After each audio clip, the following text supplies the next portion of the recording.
우리가 신년 새벽 기도회로 이제 모이는데 주제가 하나님 나라의 회복 이야기입니다. 첫째 날은 창조주 하나님, 둘째 날 화요일은 사람의 창조, 수요일은 에덴 동산의 창설, 목요일은 사탄의 유혹과 인간의 죄, 금요일은 심판 중에도 긍휼을, 그리고 오늘 토요일 아침은 아브라함을 부르심이라는 주제의 말씀입니다. 창세기 1장과 2장은 하나님이 지으신 맨 처음 세상이 하나님이 보시기에 심히 좋은 세상임을 알려줍니다. 거기 보면 좋았더라, 좋았더라, 좋았더라, 심히 좋았더라. 하나님의 눈에 정말 좋았다는 것입니다. 그리고 맨 처음 세상이 하나님께 심히 좋았던 이유는 하나님의 주인이시고 인간이 하나님의 대리자로서 모든 관계에서 조화롭게 살아가는 세상이었기 때문입니다. 하나님의 주인이시고 인간이 하나님의 대리자로 살아갈 때 하나님과의 관계, 자신과의 관계, 이웃과의 관계, 피조물과의 관계, 이 모든 관계에서 조화롭게 살아가는 세상이 되었기 때문입니다. 그런데 인간이 사탄의 유혹에 넘어가서 하나님이 되려고 선악과를 따먹었습니다. 피조물이 창조주의 위치를 차지하려고 선악과를 따먹은 것입니다. 그 결과 더 이상 하나님과 인간을 함께 할 수 없게 되었습니다. 사람을 동산 밖으로 내보낼 수밖에 없었습니다. 그래서 아담과 그의 후손들은 에덴 동산의 동쪽으로 쫓겨나 살게 되었습니다. 아담도 가인도 그의 후손들도.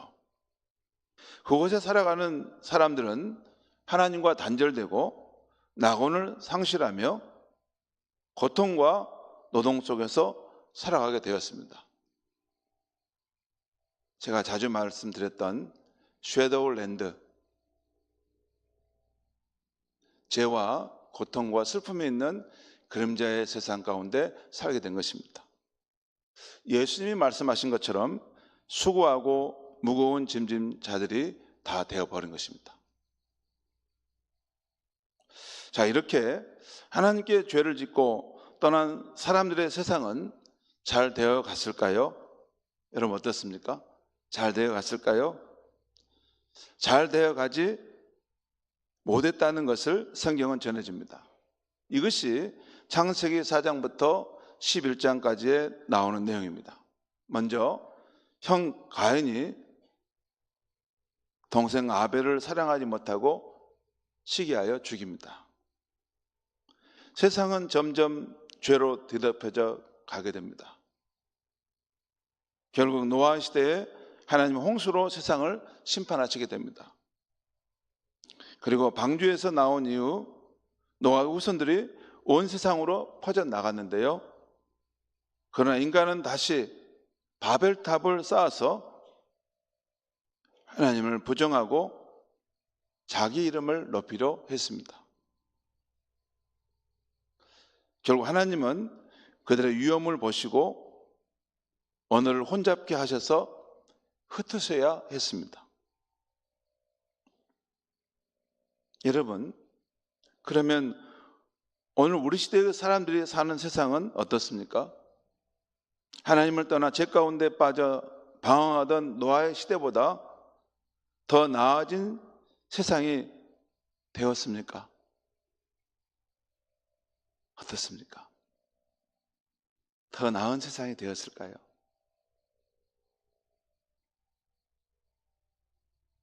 부분적으로 보지 말고 인류 전체를 한번 생각해 보십시오. 내 주변의 상황으로 작게 보지 마시고 전체 역사가 흘러가는 큰 방향으로 한번 생각해 보십시오.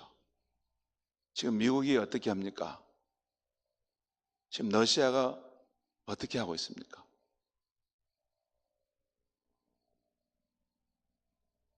중국은 또 어떻게 하고 있습니까?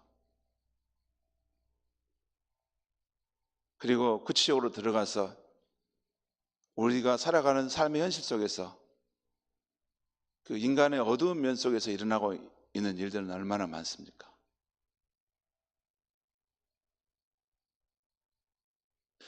우리 눈에 보이는 밝은 면만을 볼 수는 없습니다. 사실요,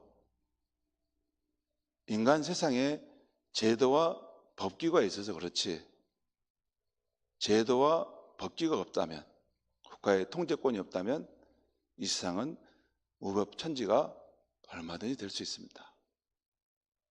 왜 국가를 만들어 놓은지 아십니까? 왜 그럴까요? 제 첫 번째는 이 세상이 무법천지가 되지 않도록 우리를 지켜달라는 것입니다.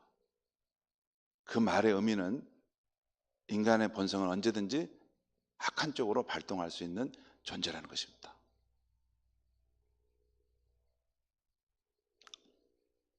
디모데후서 4장 1절 이하를 보면 말세에 고통하는 때가 이르르니 사람들이 자기를 사랑하며 돈을 사랑하며 부모를 거역하며 감사하지 아니하며 거룩하지 아니하며 사나우며 선한 것을 좋아하지 아니하며 배신하며 자만하며 쾌락을 사랑하기를 하나님 사랑하는 것보다 더한다 했습니다. 자기를 사랑하고 돈을 사랑한다. 자기를 사랑하는 것을 하나님 사랑하는 것보다 더한다는 것이죠. 유한한 피조물이고 잠깐 있다 사라져가는 그 삶을 하나님 주신 생명보다 더 사랑하는 그런 면이 있다는 것입니다. 바로 그때가 온다는 것인데요. 오늘날 우리가 사는 세상이 바로 이런 세상이고 우리가 사는 세상도 잘못된 방향으로 가고 있다는 것을 부인할 수가 없습니다. 그래서 1차, 2차 세계대전이 일어났고 지금도 호시탐탐 북한은 우리나라를 침공하려고 늘 노력하고 있습니다. 평화롭게 살면 좋을 텐데 그걸 침공하려고 탐욕을 부려서 다른 나라를 침공하고 빼앗으려고 더 많이 가지려고 더 많은 자원을 가지려고 내가 힘이 있으니까 내 힘의 논리로 약자들을 함부로 하려고 하는 것. 그것이 우리가 사는 세상의 본질 속에 있습니다. 사람이 힘을 가지면요. 힘이 없었을 때는 참 착한 사람인데 힘을 가지면 달라집니다. 달라집니다. 그것이 인간의 본성입니다. 힘이 없으니까 그냥 착하고 온순하겠지 힘을 가지면 사람이 위험해질 수 있는 사람이 많습니다.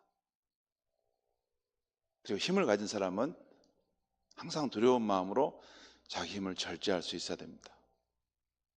그 힘이 하나님께로부터 온 것이라는 것을 알고 하나님의 대리자로서 그 힘을 스스로 통제할 수 있어야 하는 것입니다.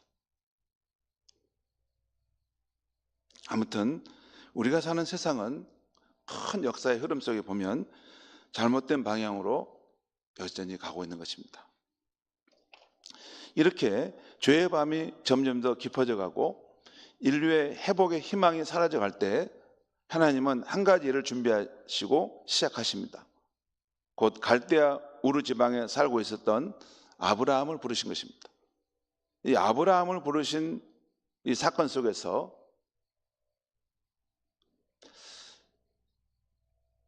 온 세상의 주인이신 하나님은 그 후손으로 구주 예수님을 보내실 계획을 세우신 것입니다. 그리고 예수 그리스도를 통해 모든 인류를 구원하시고 하나님의 나라를 다시 회복하실 계획이셨던 것입니다. 오늘 읽은 본문에는 영광의 하나님께서 하란에 살고 있던 아브라함에게 한 개인 아브라함에게 나타나셔서 부르시는 장면이 나옵니다. 지금까지는 하나님께서 이렇게 온 세상에 흩어진 여러 민족과 나라들을 이렇게 향해서 하나님께서 주목하시고 이러셨다면 이 창세기 12장에 와서는 그렇게 하지 않고 가장 극소의 작은 한 사람을 선택하시고 주목하십니다. 그리고 그 사람을 통해서 하나님의 일을 준비하시고 놀라운 하나님의 경륜의 일을 시작하십니다. 오늘 창세기 12장 1절과 2절 말씀을 우리 한번 같이 읽겠습니다. 시작. 여호와께서 아브라함에게 이르시되 너는 너의 고향과 친척과 아버지 집을 떠나 내가 내게 보여줄 땅으로 가라. 내가 너로 큰 민족을 이루고 내게 복을 주어 내 이름을 창대하게 하려니 너는 복이 될지라. 영광의 하나님께서 한 개인을 주목하시고 선택하시는데 그 아브라함이라는 사람을 선택하셨어요. 그리고 그에게 나타나셔서 너는 너의 고향과 친척과 아버지 집을 떠나 내가 내게 보여줄 땅으로 가라. 부르시는 명령입니다. 그리고 2절에 내가 너로 큰 민족을 이루고 내게 복을 주어 내 이름을 창대하게 하려니 너는 복이 될지라. 그 부르심에 순종할 때 받게 될 축복의 약속을 주십니다. 너가 큰 민족을 이루겠고 너가 복을 받아서 너의 이름이 창대하게 될 것인데 너는 복덩이가 될 것이다 라는 것이에요. 또 3절에 보면 너를 축복하는 자에게는 내가 복을 내리고 너를 저주하는 자에게는 내가 저주하리니 땅의 모든 족속이 너로 말미암아 복을 얻을 것이라 하신지라. 여기 중심은 땅의 모든 족속이 너로 말미암아. 그 기준이 너예요. 너. 여기 보면 너를 축복하는 자에게는 내가 복을 주시고 내리고 너를 저주하는 자에게는 내가 저주할 것이다. 그러니까 그 기준이 아브라함입니다. 아브라함. 너에 대한 사람들의 태도를 보고 내가 축복도 하고 저주도 할 것이다. 또한 땅의 모든 족속이 너를 통해서 복을 얻을 것이다 라는 놀라운 축복의 약속을 주십니다. 다시 4절 말씀을 우리 같이 한번 읽겠습니다. 4절 말씀 읽겠습니다. 시작. 이에 아브라함이 여호와의 말씀을 따라갔고 롯도 그와 함께 갔으며 아브라함이 하란을 떠날 때 75세였더라. 이해라는 말은 앞에 있는 말씀을 받는 거죠. 이 하나님의 부르심과 그 약속의 말씀을 들었는데, 자, 이에 아브라함이 여호와의 말씀을 따라갔고, 그 말씀, 이 뜻은 이 하나님의 말씀을 믿고 순종했다는 것이죠. 순종했다는 거예요. 하나님의 말씀을 믿음으로 받아들이고 순종했다는 거예요. 그래서 그 말씀을 따라갔다는 것입니다. 그리고 아브라함이 하란을 떠날 때 75세였더라. 75세면 적은 나이가 아니죠. 우리 가운데 75세 넘으신 안 된 분들이 거의 대부분일 겁니다. 75세는 적은 나이가 아닌데 그때 하나님의 부르심을 받았고 그 말씀에 순종하여 나아갔다는 것입니다. 아브라함의 그 이동 경로를 한번 지도로 보겠는데요. 우리 방송실 한번 보여주세요. 예.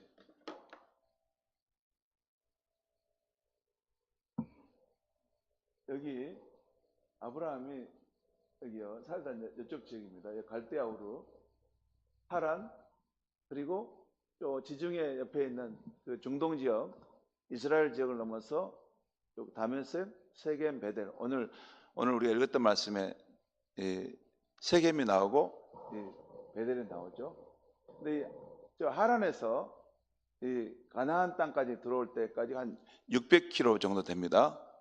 그리고 갈대아 우르에서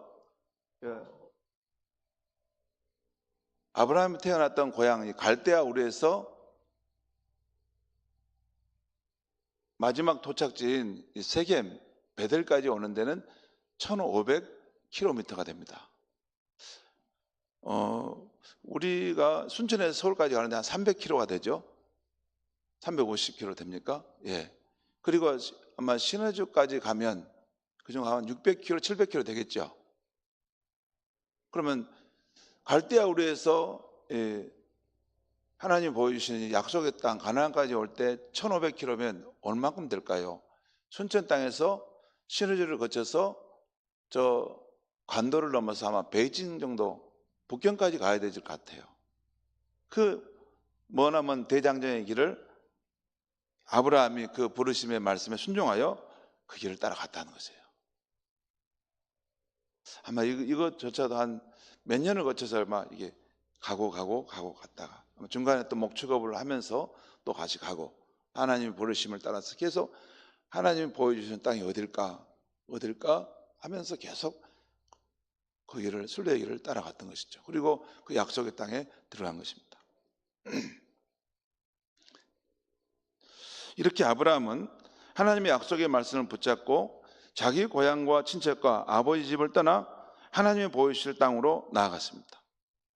그리고 마침내 하나님이 약속하신 땅 가나안에 들어갔습니다.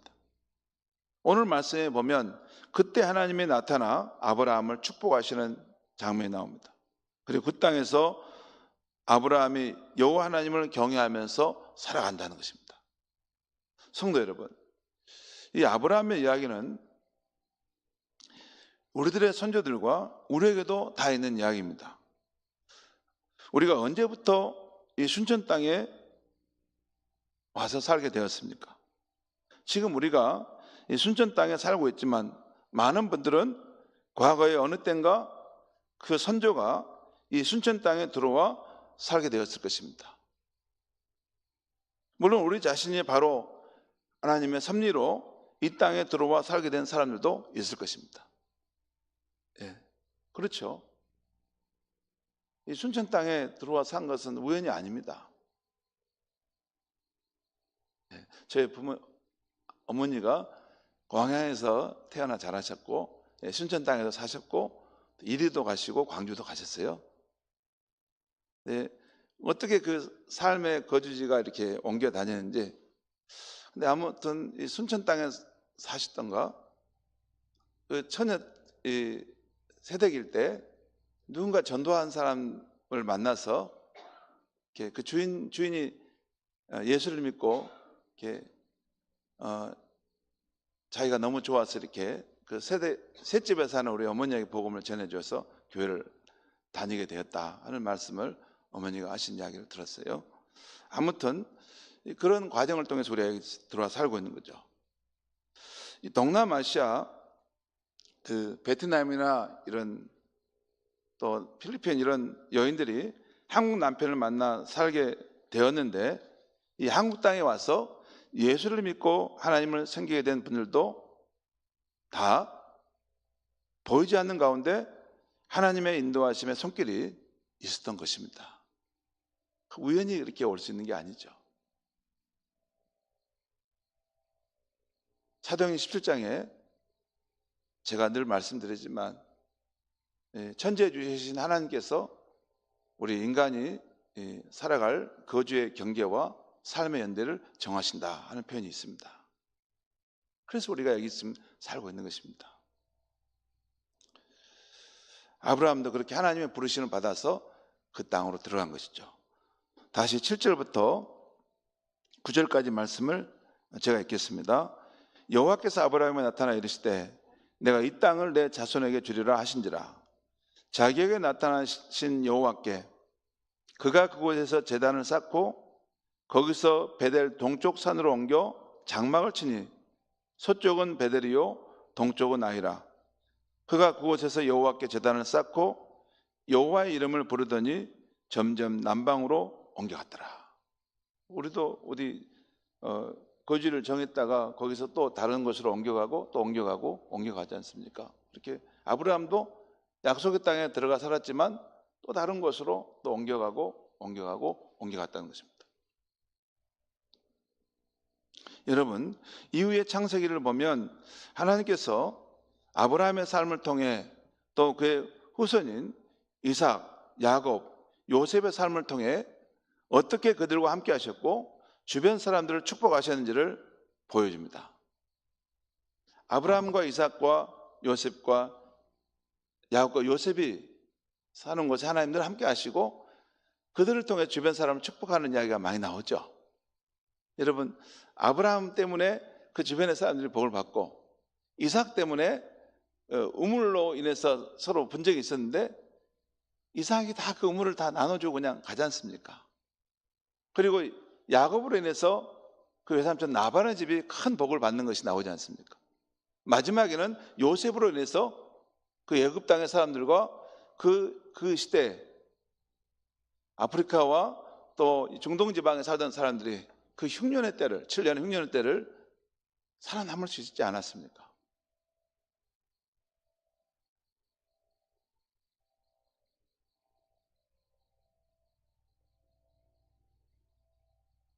그리고 신약 성경을 보면 하나님께서 아브라함의 후손으로 오신 예수 그리스도를 통해 어떻게 인류를 구원하시고 또 하나님 나라 회복 이야기를 만들어 가시는지를 보여줍니다. 마태복음 1장 1절은 아브라함과 다윗의 자손 예수 그리스도의 계보라. 옛날에는 성경은 아브라함과 다윗의 자손 예수 그리스도의 세계라 그랬어요. 아브라함의 자손, 아브라함의 후손으로 오신 예수 그리스도의 세계라. 그리고 그 예수 그리스도의 구원의 역사를 통해서 생명을 얻은 사람들의 이야기가 신약 성경에 가득 채워 있죠. 성도 여러분, 하나님께서 우리에게도 아브라함의 후손으로 오신 구주 예수님을 믿고 구원 얻는 은혜를 주셨습니다. 그리고 이제는 우리들도 예수 그리스도 안에서 시작된 하나님 나라의 회복 이야기에 동참하도록 불러주신 것입니다. 우리 앞선 신앙의 선진들이 하나님께 심히 좋은 세상이었던 곧 하나님 나라의 회복 이야기에 동참하도록 부름을 받았습니다. 그래서 그들이 죄와 고통과 슬픔의 이 세상 한복판에서도 주 예수를 모시고 하나님 나라의 생명의 기쁨을 발산하면서 살다 갔어요. 그 영향을 받았어요. 저는 하나님 나라의 생명의 기쁨을 발산하는 그 영향을 받아서 저는 복을 만났고 예수 그리스도의 증인으로 여기 서 있는 것입니다. 우리도 또한 그 이야기 한 부분으로 살아가도록 부름받은 것이라는 것입니다. 하나님께서 예수 그리스도 안에서 인류를 위해서 행하신 사역은 미시적으로 보면 개인 구원의 이야기지만 거시적으로 보면 하나님 나라의 회복 이야기인 것입니다. 이것을 꼭 기억하고 실천하며 살아야 하는 것입니다. 다시 말씀드립니다. 미시적으로 보면 내 개인의 구원은 이야기예요. 하지만 그것만 있는 게 아닙니다. 그것만 알고 믿는 사람은 성경을 한 3분의 1 정도밖에 보지 못한 것입니다. 이 성경에 증언하는 것은 하나님께서 예수 그리스도 안에서 이루려고 한 것은 우리 개인을 구원하기 위한 것도 있지만 잃어버린 하나님 나라를 예수 그리스도 안에 다시 회복하기 위한 것입니다. 하나님이 주인인 세상에 되고 인간이 대리자가 돼서 그 모든 관계를 조화롭게 통치하는 하나님의 나라가 이 땅에 세워지는 것입니다. 그것을 위해서 예수 그리스도 이 땅에 오신 것입니다. 나 한 사람만 구원받고 나 한 사람만 잘되고 나 한 사람만 이 땅에서 기복적인 신앙 안에서 살아가는 삶, 그런 한계 안에 사는 삶 말고, 여러분 이 땅에 사는 삶에 대해서 잘 안 됐다고 원망하고 불평하는 걸 봐요. 그런데 우리가 하나님 안에 있는 생명, 그 영원한 생명을 받은 사람은 다시 말씀드립니다. 100년, 500년, 1000년, 만년, 50만 년, 100만 년을 부활의 몸을 입고 새하늘과 새 땅에서 하나님과 섬기면서 살게 될 것입니다. 그것이 성경의 이야기입니다. 이것을 믿든지 안 믿든지 둘 중에 하나입니다. 성경은요, 사실에 대한 이야기인데 그것을 어떤 사람은 안 믿어요. 어떤 사람은 믿어요. 성경은 진리의 말씀에 대한 이야기인데 어떤 사람은 믿을까 말까 적당히 믿어요. 아닙니다. 성경은 사실에 대한 이야기이기 때문에 이것은 참이든지 거짓인 것입니다. 아니면 아닌 것입니다. 하지만 그것이 사실이라면 그것을 굳게 믿어야 됩니다. 우리가 이 땅에서 병들고 아플 수 있습니다. 우리가 쇠약한 몸으로 우리가 병들고 아플 수 있습니다.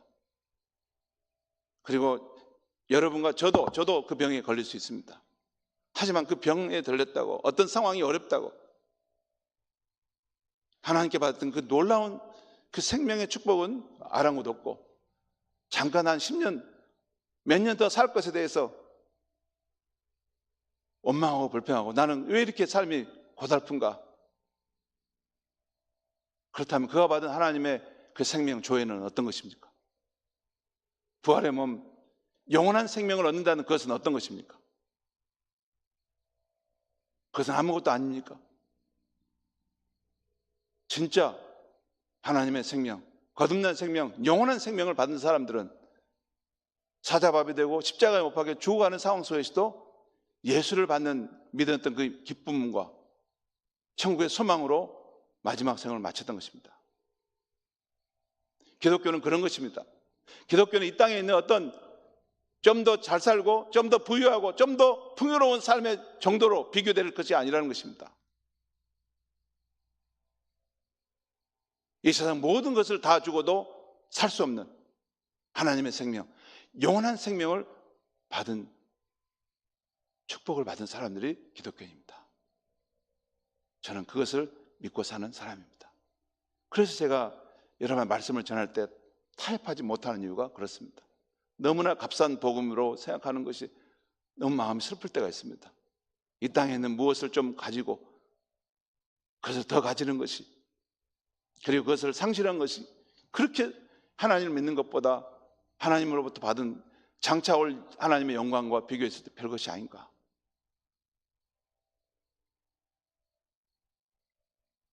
여러분, 우리의 개인의 구원도 중요하지만 그것식으로 보면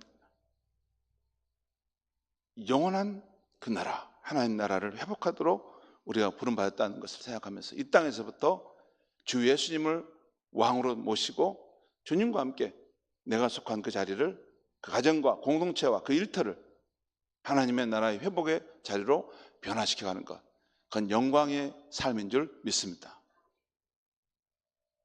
오늘 아침은 하나님의 부르심에 응답한 아브라함의 이야기 속에서 우리에게 주는 영적 교훈 3가지를 짧게 말씀드리려고 합니다. 첫째는 하나님의 부르심에 응답하는 삶은 하나님의 약속을 믿고 이전에 익숙하고 안주하던 삶을 떠나 낯설고 두렵지만 미지의 땅으로 나아가는 것입니다. 오늘 아브라함이 하나님의 부르심에 응답한 삶이 그랬습니다. 아브라함이 하나님의 부르심을 받았을 때 75세였습니다. 그렇지만 그는 자신에게 익숙했던 고향, 친척, 아버지 집을 떠나 하나님이 보여주실 땅을 향해 나아갔던 것입니다. 이 결단은 결코 쉽지 않은 것이었습니다. 그러나 아브라함은 하나님의 부르심이 있을 때 순종해 갔던 것입니다. 내게 익숙하고 편안한 삶의 방식, 내가 원하는 대로 살고자 하는 방식, 그러면 그 정도만의 삶을 살 뿐입니다. 낯설고 미지의 땅이지만 하나님의 약속의 말씀을 믿고 한 발 내딛어 보는 것입니다. 저 건너편으로 넘어가 보는 것입니다. 넘어가 보는. 우리 목장 모임할 때 보면 다른 목장으로 좀 나눠주고 흩어지라고 해도 그렇게 그 결집돼 가지고 이게 고차가 돼 가는 것을 제가 보는데, 그러시지 않으면 좋겠어요. 예. 내게 익숙하고 편안한 곳 말고 한 발 좀 내딛어서 다른 공동체 속에서도 한번 가보고 거기서도 함께 하나님 나라를 경험해 보는 것이 진짜 그게 믿음의 삶입니다. 두 번째, 오늘 아브라함 부르심 삶 속에 우리가 보는 것은 하나님의 부르심에 응답하는 삶은 자신만의 개인적인 일로 끝나는 것이 아니라 후대의 언약 자손들에게도 해당하는 것이라는 것입니다.